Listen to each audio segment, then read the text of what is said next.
Hi everyone, welcome to my channel beauty with Deepa, जहां मैं आपसे बात करती हूँ मेकअप, ब्यूटी, लाइफस्टाइल और कुछ प्रोडक्ट की रिव्यू की। तो फ्रेंड, मैं आज बात करने वाली हूँ कुछ फेशियल के बारे में। तो लॉकडाउन से पहले मैं भी फेस पार्लर चला रही थी, तो कुछ लोगों की एक प्रॉब्लम थी कि उन लोगों का कहना था कि मैम फेशियल के बाद ना ग्लो नहीं आता है।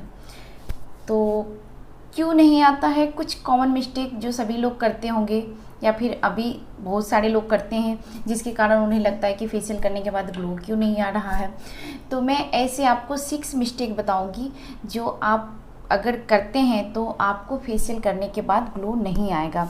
तो आज ही बंद कीजिए इन सबको और चलिए मैं स्टेप बाय स्टेप आपको बताती हूँ कि वो कौन सी मिस्टेक है जिसे आप करते हैं तो पार्लर के फेशियल के बाद ग्लो नहीं आता है।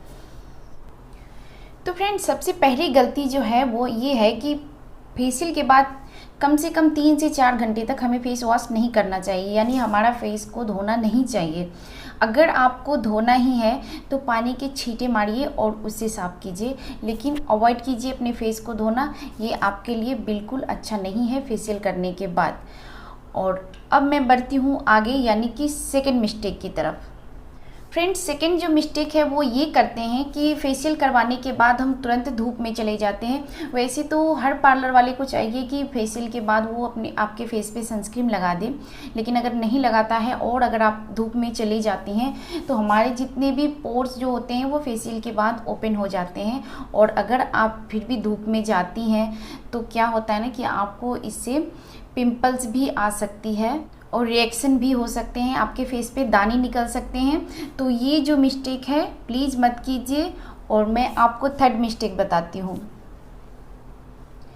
फ्रेंड, थर्ड जो मिस्टेक है वो ये है कि अगर आप फेशियल के 2 से 3 दिन के अंदर ही स्क्रब कर लेती हैं तो आपको फेस पे ग्लो तो नहीं देगा और साथ ही आपके स्किन पे स्क्रैच भी आ सकता है। हमारे फेशियल करने के बाद जो है वो न्यू टिश्यूज़ बनने के लिए 2 दिन टाइम लगती है।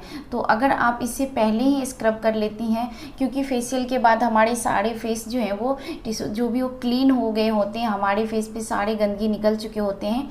और इसके बाद भी अगर आप स्क्रब करती हैं तो आपका स्किन पहले से ही सेंसिटिव है, तो इस तरह से अगर आप स्क्रब करती हैं तो आपका स्किन छिल सकता है, रेडनेस आ सकती है और आपको एलर्जी की प्रॉब्लम हो तो वो और ज़्यादा बुरा होता है।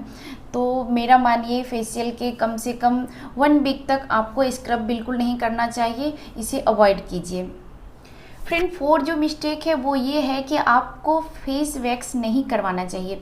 अगर आपने फेशियल करवाया है तो उसके तुरंत बाद आपको वैक्स नहीं करवाना चाहिए अपने फेस पे।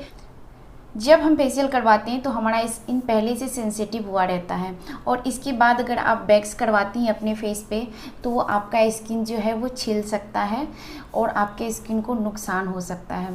तो प्लीज़ ये गलती भी आप मत कीजिए। मैं आपको 5वां गलती बताती हूँ।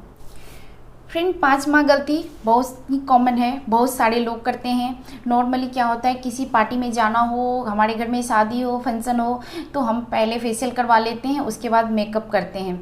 तो फेशियल करवाने के कम से कम 72 घंटे तक आपको मेकअप नहीं करना है।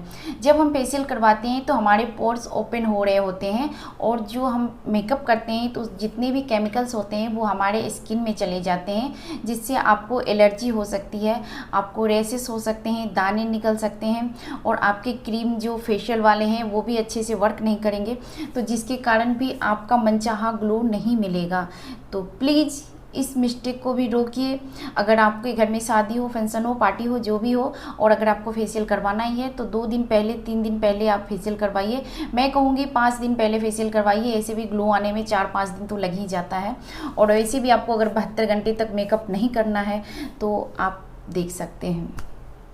फ्रेंड, लास्ट जो मिस्टेक है 6 नंबर, वो सभी करते हैं नॉर्मली, मेरे ख्याल से 80% लोग करते होंगे, क्योंकि फेशियल करवाने के बाद वो कहते हैं कि मेरी थ्रेडिंग कर दो।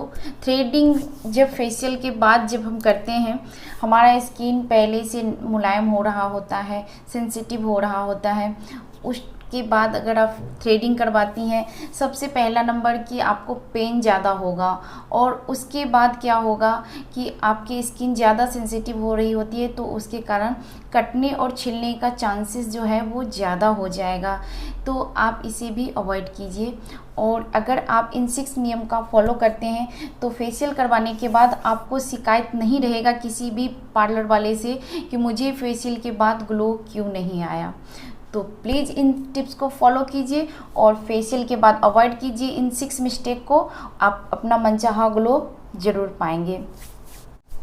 उम्मीद करती हूँ आपने मेरे वीडियो को एंजॉय किया होगा। तो अगर आपको मेरा वीडियो हेल्पफुल लगे तो प्लीज़ मेरे चैनल को सब्सक्राइब कीजिए, फ्रेंड के साथ शेयर कीजिए, लाइक कीजिए, कमेंट कीजिए। और फ्रेंड मुझे आप इंस्टाग्राम और फेसबुक पे फॉलो कर सकते हैं, मैं उसका लिंक हमेशा डिस्क्रिप्शन में डालती हूँ। तो मिलती हूँ नेक्स्ट वीडियो में, तब तक अपना और अपने ब्यूटी का ख्याल रखिए। Thanks for watching.